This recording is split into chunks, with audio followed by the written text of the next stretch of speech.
Olá, gente. Eu sou a professora Patrícia, de Matemática aqui da UPRA, ministro as disciplinas de Estatística, de Matemática Empresarial e Matemática Básica para os cursos de Agronomia, Administração e Ciências Contábeis. Espero auxiliar a todos com algumas dicas para o Enem 2013, tá? Primeira dica que eu trago é a leitura e a interpretação dos dados. Ao lerem os enunciados das questões do Enem, tentem sempre grifar os dados mais importantes, os números a serem utilizados para a gente estar resolvendo as questões. Lembramos que 20% das questões do Enem 2012 foram sobre a geometria espacial. Então, estudar os sólidos geométricos e estudar as áreas e perímetros dessas figuras. Lembro do cubo, do cilindro, da pirâmide, do paralelepípedo e da esfera. Também lembrar de gráficos e tabelas, saber interpretar esses gráficos e essas tabelas, saber ler o eixo das abscissas, o eixo das ordenadas, ter atenção às grandezas de medida, estudar as transformações.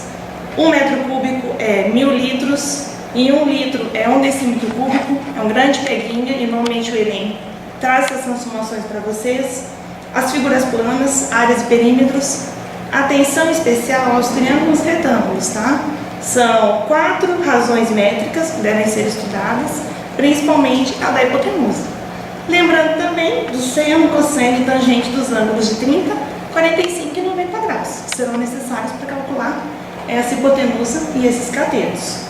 Razão e proporção, sempre é muito solicitado a regra de 3 simples e o cálculo de porcentagem.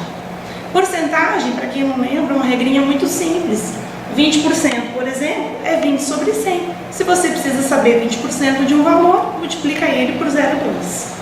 Função de primeiro grau, sempre definir 2 pontos, né, e traçar uma reta no plano cartesiano. Aí está o gráfico da função afim. Função quadrática é a função de segundo grau. Lembrar que ela é uma parábola, precisa calcular as raízes, determinar o vértice e aí sim desenhar a parábola no plano cartesiano. Análise combinatória de probabilidade também é muito cobrado. Lembrar dos princípios métodos, então, de contagem, tá? E estudar a média aritmética, lembrando que é a soma de todos os termos dividido pelo número de termos. A mediana é o valor central. Se os termos estiverem em desordem, colocar na ordem crescente. E aí sim analisar o termo que ficou exatamente no meio. Progressão aritmética é uma PA. A PA sempre é uma razão adicionada, então é um valor somado ao primeiro termo, dará o segundo. Então, se você precisa descobrir a razão, subtrai, né, o sucessor pelo seu antecessor. E a progressão geométrica, a razão dela é sempre multiplicada. Então, se você precisa descobrir a razão, lembre-se que é o sucessor dividido pelo antecessor, né?